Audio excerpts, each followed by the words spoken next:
बच्चों बीच में मेरा मोबाइल टूट गया था ना, तो मैं कोविड-19 ड्यूटी में भी थी और मोबाइल जब नया लाया तो बीच में क्लासेस कुछ दिनों कोई इमरजेंसी कारण हम नहीं ले पाए थे। अब ये बच्चों मैंने नोट से भेजे थे। अब ये है रिफ्लेक्शन ऑफ लाइट। रिफ्लेक्शन मतलब तुमने देखा होगा क्लासरूम में बच्चों किस दिन के टाइम में तुम्हें बहुत कुर्सी मेज दिख रहे हैं, है ना। अब रात होती है तो रात में क्या है, सनलाइट नहीं होती है, अंधेरा कमरा कर दिया जाए तो तुम्हें कुर्सी मेज दिखते हैं? नहीं दिखते हैं, लेकिन तब भी वो वहां पे होते हैं। तो इसका मतलब क्या है कि कोई चीज उनसे टकरा रही है, वो लौट के हमारी आंखों में आ रही है और हमें वो दिख रही है। वो चीज क्या है? प्रकाश। That is called light. Light मतलब कि आपके कुर्सी मेज पड़े हैं, सनलाइट उस पर पड़ी, उनसे टकरा के हमारी आंखों तक आई, और इस टकराने को कि कोई भी मतलब एक ही माध्यम में चलती है प्रकाश की किरण, और उसके बाद उस वस्तु से ऑब्स्टिकल से टकरा के वापस हमारी आंखों में आती है, तो इसको हम कहते हैं बच्चों परावर्तन। ठीक है, तो परावर्तन के कारण हमें वस्तु दिखाई देती है, दैट इज कॉल्ड रिफ्लेक्शन। तो दिन में क्या होती है, लाइट पड़ी, कुर्सी से रिफ्लेक्ट हुई, हमारी आंखों में आई, हमें कुर्सी मेज दिखाई दी। रात में कुर्सी मेज वही है, लेकिन क्या है, लाइट नहीं है। तो क्या हुआ, लाइट नहीं पड़ी, रिफ्लेक्ट होकर आंखों में नहीं आई, तो हमें वो विजिबल नहीं हो रहा। इसको हम क्या कहते हैं, प्रकाश का जो एक माध्यम में चलता है और टकरा के वापस उसी माध्यम में लौट आता है, इस घटना को हम प्रकाश का परावर्तन कहते हैं। As earlier I have told you. अब देखो एक लेंस फॉर्मूला, दो तरह के दर्पण आ गए थे, है ना। बाकी जो छोटा मोटा होगा मैं बाद में पीछे बताते रहूंगी, तुम पढ़ ही सकते हो। अब देखो दो तरह के दर्पण थे कि हमने कांच का एक गोला लिया, उसको क्या किया, गोले को पॉलिश कर दी, चांदी की पॉलिश की जाती है उसमें, तो वो क्या होता है, प्रकाश का रिफ्लेक्शन करने लगता है, गोली तल से रिफ्लेक्शन होने लगता है, तो उसको हम कहते हैं मिरर या दर्पण। दो प्रकार के दर्पण हमारे पास होते हैं बच्चों, एक है अवतल दर्पण कॉनकेव मिरर, सेकंड इज उत्तल दर्पण कॉन्वेक्स मिरर। कॉनकेव वाला सूत्र मैं डिराइव करूंगी, बहुत important lens formula, mirror formula है। Derivation of concave mirror formula, it means 1/f बराबर 1/v plus 1/u, you will derive it, है ना, कि ये निकलता कैसे सिद्ध करोगे। आप देखो हमारे पास सबसे पहले मैं कॉनकेव के लिए कर रही हूँ अवतल। अवतल दर्पण मतलब जिसमें परावर्तन बच्चों अंदर की सतह से होता है। जैसे हमने एक कांच लिया, इसका जो ये है ना, ये चांदी की पॉलिश है, ये पॉलिश कर दी, ये उभरा हुआ सतह है, अंदर की सतह से परावर्तन हो रहा है, किरणें आ रही है, टकरा रही है।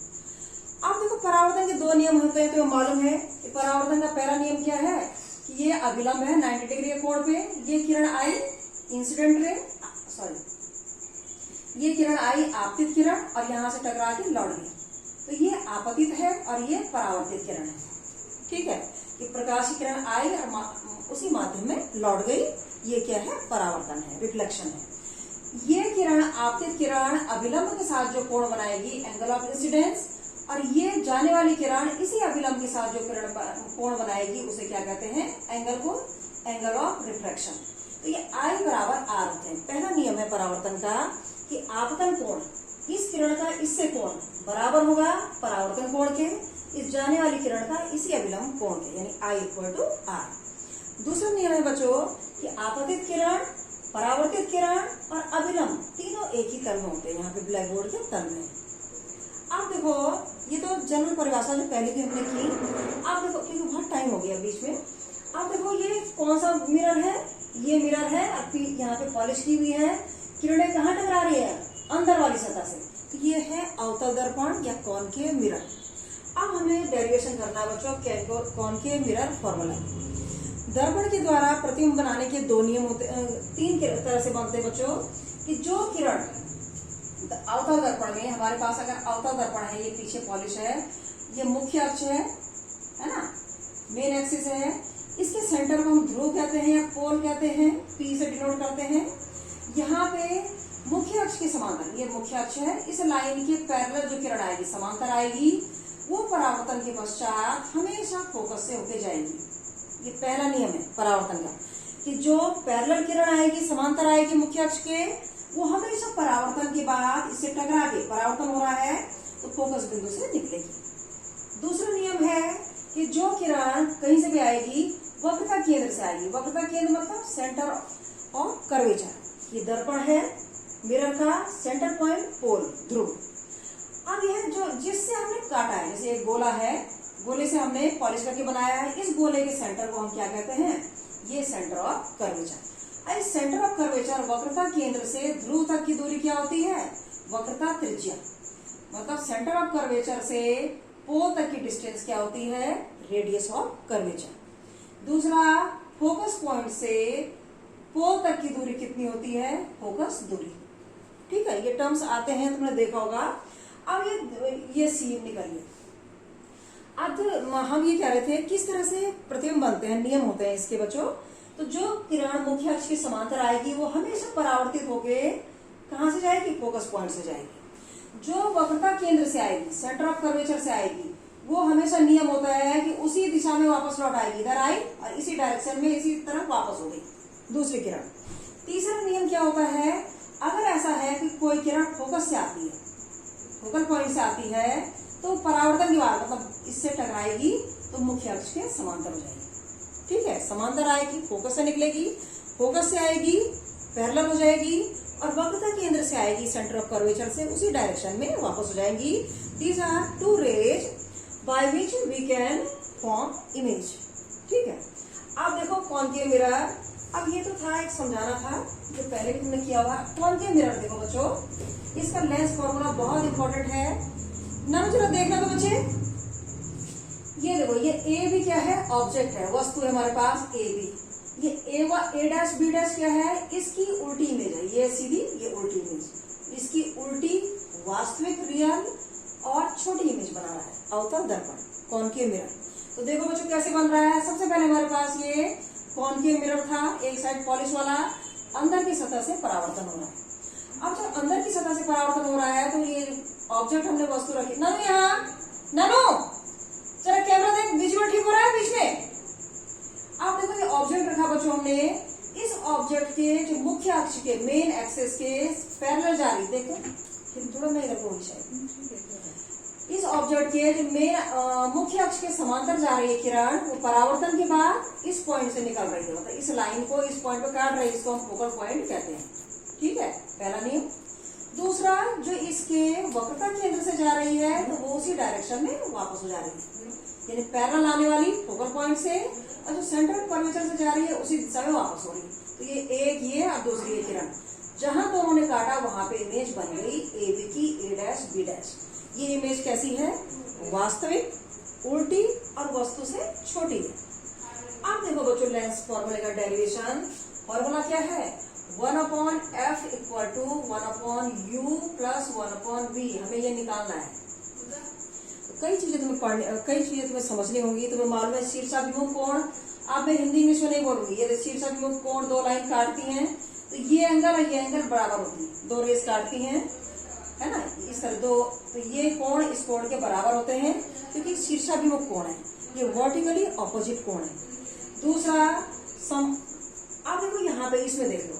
ठीक है, हम किस त्रिभुज में देखते हैं, ट्राइंगल, किसमें, A B C, A B C, और दूसरा ट्राइंगल A1 B1 C में, ए डैश A1 कैरी में डैश है वो, ए डैश बी डैश सी में। इस ट्राइंगल में बच्चों देखो ए बी सी और ए डैश बी डैश सी में, इन दो ट्राइंगल में एक ये वाला है, ये दिख रहा है ना इतना बड़ा, और एक ये छोटा है, इसमें और इसमें पूरे में, ये बीच में कुछ नहीं है। इन दोनों में देखो ये परपेंडिकुलर है 90 डिग्री, इस ट्राइंगल का ये कोण 90 और इस ट्राइंगल का ये कोण 90। ठीक है, मैं सीधे सीधे लिख देती हूँ, कोण ए बराबर कोण ए डैश बराबर 90 डिग्री। दोनों का एक कोण समकोण है। दूसरा देखो इस ट्राइंगल का ये कोण है और इस छोटे ट्राइंगल का बच्चों ये कोण है, ये शीर्षाभिमुख कोण है, वर्टिकली ऑपोजिट है, इसलिए इक्वल होंगे, ये भी हो जाएंगे, है ना। शीर्षाभिमुख कोण सी पर इक्वल। ना देख तो क्या हुआ, ना वीडियो में देख यार, बहुत बदतमीजी है। कोण सी पर ये बराबर है।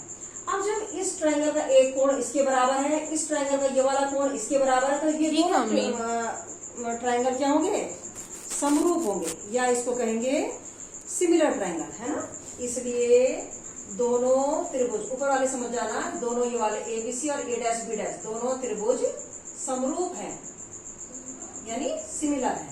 जब बच्चों दो त्रिभुज समरूप होते हैं तो क्या होती है प्रॉपर्टी, ये तुमने ज्योमेट्री में पढ़ी होगी हाई स्कूल में, कि ये इस ट्राइंगल का ए बी अपॉन ये साइड, इस ट्राइंगल के ये अपॉन इस साइड के बराबर होगी। यानी इसलिए क्या हो जाएगा, आप देखो इसलिए क्या हो जाएगा, ए बी अपॉन ए सी, यानी इस ट्राइंगल का ए बी अपॉन ए सी।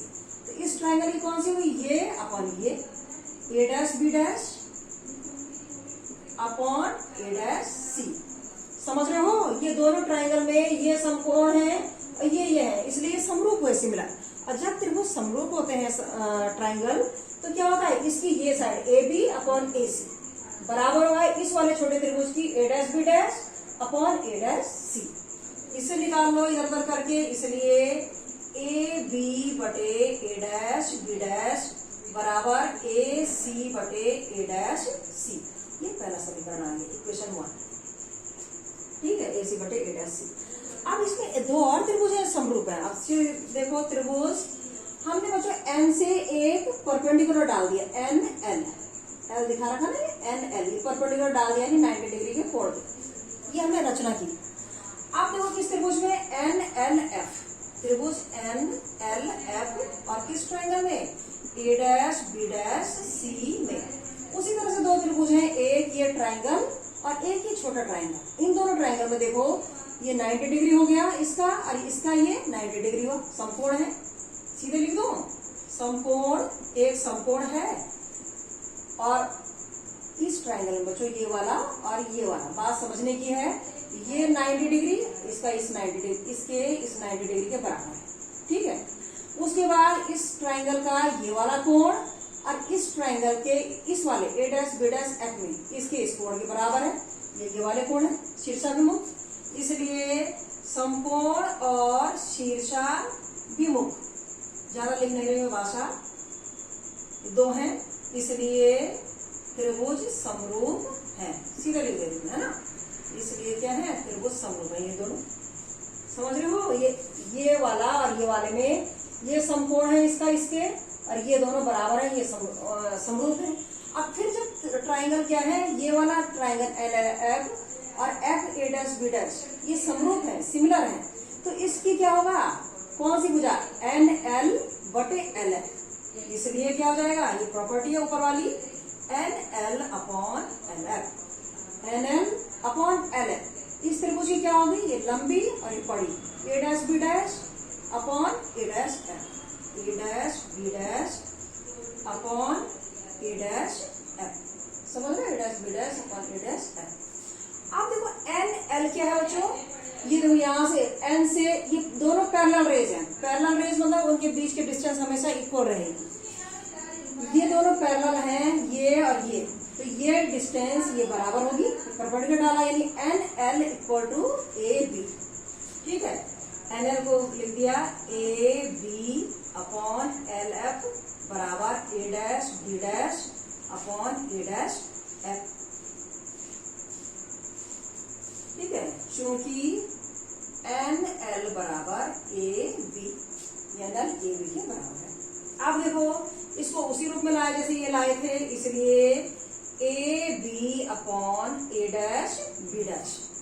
ठीक है, इधर A B upon A dash B dash, L F इधर आ जाएगा, L F upon A dash F.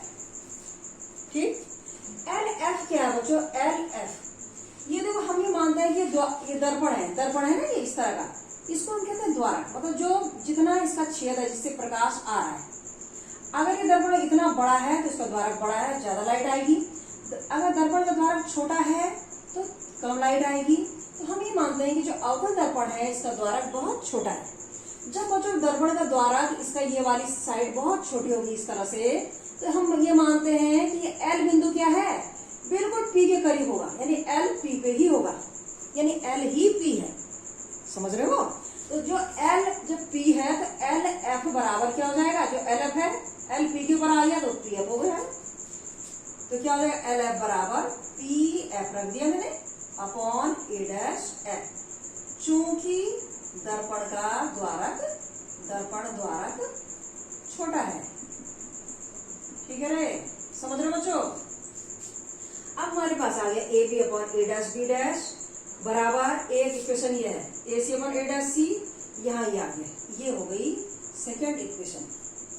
ठीक है, इन दोनों को कंपेयर करेंगे बच्चों, A B upon A dash B dash बराबर इतना, A B upon A dash B dash बराबर इतना, तो क्या होगा राइट हैंड साइड भी बराबर होगी, इसलिए क्या हो जाएगा ए सी ये वाला upon A dash C equal to ये क्या P F upon A dash F होगा ना।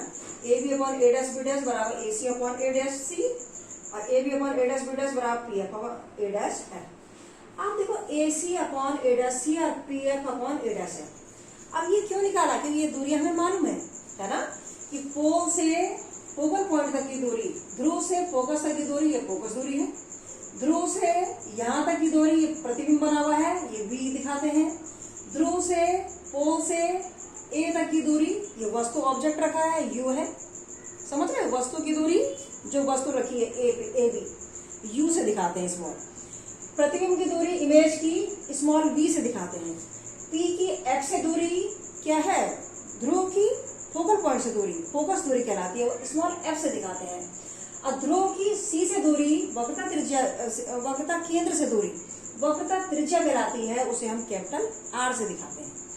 ठीक, आप देखो ए सी, हमें ए सी निकालनी है, ए सी ऐसी दूरी है पता नहीं है, ए सी कितनी दूरी है ना, जैसे हमारे पास ये होता है कि हमारे पास यहाँ से ये पी की दूरी निकालनी है, ए सी निकालनी है हमें माना बात, और ये पी है, ये पूरा हमें दिया हुआ है 10 और ये दिया हुआ 2, तो ए सी में दूरी तो हमें पता ही नहीं है, ये 10 दिया हुआ है टोटल और ये 2 दिया, तो हम निकालते हैं 10 माइनस 2, तो ये 8 हो जाएगी, यहाँ पे 8 हो जाएगी। ठीक है, फॉर एग्जाम्पल अब देखो ए सी कैसे निकलेगा बच्चों, ए सी इस दूरी को निकालने के लिए हम निकाल सकते हैं ए सी बराबर पी ए, इस पूरी दूरी में से पी सी इतना घटा दे तो ए सी आ जाएगी, ए सी बराबर P A minus P C. ठीक है, पी ए इस पूरी में से पी सी इतना निकाल दोगे तो ए सी आ जाएगी। अब नीचे क्या आएगी ए डैश सी, ए डैश सी के लिए क्या करेंगे, पी सी में से पी ए डैश निकालेंगे, P C minus P A dash. ठीक है, पी सी कितनी दूरी माइनस पी ए डैश, तो ए डैश सी आ गई, ए डैश सी में चाहिए थी।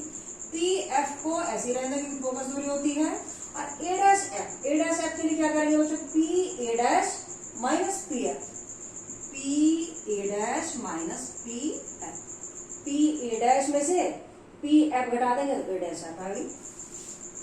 ठीक है, ये क्यों निकाला हमने, अब पी ए, अब देखो क्यों निकाला, पी ए ध्रुव से वस्तु की दूरी, ऑब्जेक्ट था, पोल से ऑब्जेक्ट की दूरी स्मॉल यू। ठीक है, स्मॉल यू से दिखाते हैं। यहाँ पे देखो बच्चों एक चीज है, सारी किरणें जो आ रही है इस साइड आ रही है ना, और हम दूरियां ध्रुव से इधर को नापते हैं, पी से इधर को नापते हैं, तो डायरेक्शन ऑफ इंसिडेंट रे इधर को है, उसके उल्टी दिशा में जो दूरियां नापी जाती हैं वो सब निगेटिव होती है। तो यहाँ पे देखो, यहाँ से यहाँ नाप रहे हैं यू, वो निगेटिव आ जाएगी minus you, P A minus you. उसके बाद पी सी क्या आ जाएगी, आर से दिखाते हैं इसको, ये भी एक माइनस तो बीच में है ही, और पी सी को भी माइनस आर, समझ रहे हो। दूसरा पी सी, ये फिर माइनस आर, कैपिटल आर से दिखाते हैं। उसके बाद माइनस पी ए डैश प्रतिबिंब की दूरी, इमेज की दूरी यानी बी से दिखाते हैं, minus B. P F focal point की दूरी ध्रुव से, फोकस दूरी small F. P A dash image की दूरी माइनस बी, माइनस से इसलिए दिखा रहे हैं कि उल्टी डायरेक्शन में नाप रहे हैं। उसके बाद पी एफ की फोकस दूरी, ठीक है, माइनस एफ। ठीक है, अब देखो क्या होगा, यहाँ पे क्या हो जाएगा, ये इसको माइनस कर दो, यहाँ पे क्या हो जाएगा, ये आर प्लस हो गया, ठीक हो रहा है, P A P C R, और उसके बाद पी सी आर और पी ए डैश यू, फिर एफ चेक भी कर लो कहीं गलत ना हो जाए एफ। ठीक है, अब कितना हो गया, माइनस माइनस प्लस हो गया, आर माइनस यू हो जाएगा, ये उल्टा होके, ये प्लस बी हो गया, वी माइनस आर हो जाएगा बच्चों। ये कितना हुआ, माइनस एफ, और ये कितना हो जाएगा, ननो आ तो इधर, ननो ये प्लस एफ माइनस बी हो गया। इसको एक ब्रैकेट में, इसको एक ब्रैकेट में, इसको एक ब्रैकेट में। आप क्या करेंगे, ये इक्वल टू ये, तो क्रॉस मल्टीप्लाई करेंगे। जरा बंद कर दे बच्चे, कोई मिटाना है, देख मुझे देख लो। हाँ बच्चों, वो मिटाया मैंने बीच में। आप देखो ये यहाँ तक आ गए थे, ठीक है, यहाँ तक आ गए थे। आप क्रॉस मल्टीप्लाई करोगे, इसको इससे गुणा करोगे, इसको इससे गुणा करोगे पूरे से, तो क्या हो जाएगा, माइनस एफ से पहले इसको गुणा कर दो, तो कितना हो जाएगा क्रॉस मल्टीप्लाई करके, minus F we, minus F v, फिर minus minus plus f r, ठीक है, इक्वल टू क्या हो जाएगा, minus F we plus f r बराबर एफ माइनस वी को आर माइनस यू से गुणा कर दो। कितना, पहले एफ से गुणा कर दो, F R minus F you, ठीक है, उसके बाद माइनस वी से गुणा करो, माइनस वी आर, उसके बाद माइनस माइनस प्लस हो जाएगा, प्लस यू वी, ये इक्वल टू इतना आ गया। एफ आर दोनों साइड से कैंसिल हो जाएगा। और देखो क्या आ रहा है, यू वी, कोई आ रहा है, यू वी बराबर क्या आ रहा है। अच्छा एक चीज और रखो, एक चीज और आई थी बीच में कि वक्रता फोकस दूरी क्या होती है, वक्रता त्रिज्या की आधी होती है, यानी चूंकि r बराबर 2f, फोकस दूरी का दुगना वक्रता त्रिज्या होती है। फोकस डिस्टेंस का ट्वाइस क्या होता है, रेडियस ऑफ कर्वेचर, ये भी सिद्ध होता है पहले, है ना। तो ये नियम है, तो r की जगह 2f रख दो, तो कितना हो जाएगा, minus F U minus V, और r की जगह 2f रख दो, तो 2f प्लस यू वी, ठीक है बच्चों, minus F U minus V, R की जगह 2f रख दिया, you we.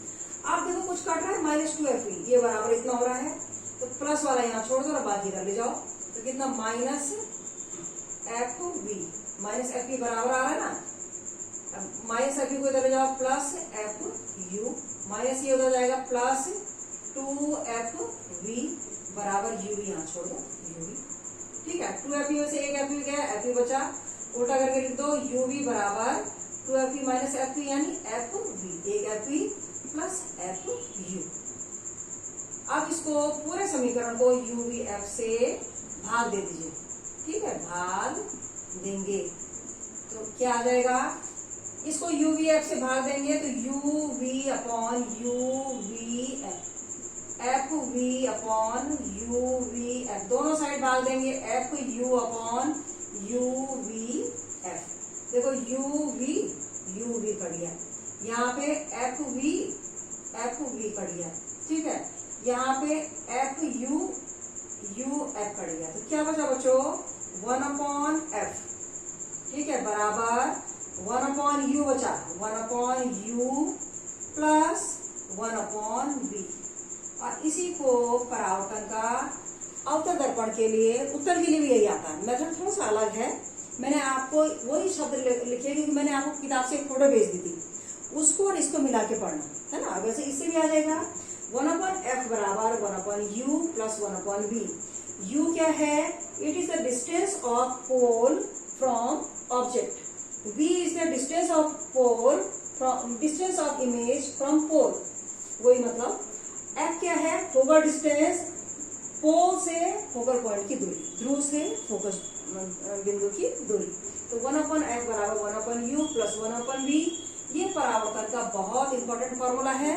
This is for concave mirror, अवतल दर्पण जिसमें परावर्तन क्या होता है, अंदर की सतह से होता है, और जहां अंदर की साइड से पॉलिश कर देते हैं वहां परावर्तन उभरी हुई सतह से होता है, किरणें उभरी हुई सतह पे पड़ती हैं, उसको हम कहते हैं उत्तल दर्पण, कॉन्वेक्स मिरर। वो मैं दोबारा पढ़ाऊंगी, और बच्चों वो वैसे भी इसी की तरह तुम्हें आ जाएगा, बस तुम्हें पूरा उसी तरह से रिमाइंड करना है कि पहले तुम्हें क्या करना है, ये दोनों समरूप करने हैं। इसका ये ट्राइंगल 90 है और ये बराबर है, समरूप है, सिमिलर है, तो ये अपॉन ये बराबर इस ट्राइंगल की ये अपॉन ये, ठीक है। उसके बाद ये इसमें उसी तरह से ये 90 है, ये क्या है, शीर्षाभिमुख कोण है, वर्टिकल ऑपोजिट, इसलिए ये समरूप होंगे, तो ये अपॉन ये बराबर इस ट्राइंगल की ये अपॉन ये, तो इस तरह से मिला दोगे, NL AB के बराबर रख दोगे, ये छोटा है L को P में मान लोगे, PF क्योंकि मैं मारूंगा फोकल पॉइंट, आपस में बराबर कर दोगे, क्रॉस मल्टीप्लाई कर दोगे, R की जगह 2F रख दोगे और UVF से भाग दे दोगे। स्टेप वाइज थोड़ा ध्यान भी रखोगे। ठीक है, जहाँ पे समझ में नहीं आएंगे you can ask me, and now the all the class will be by video. Okay, thank you, best of luck.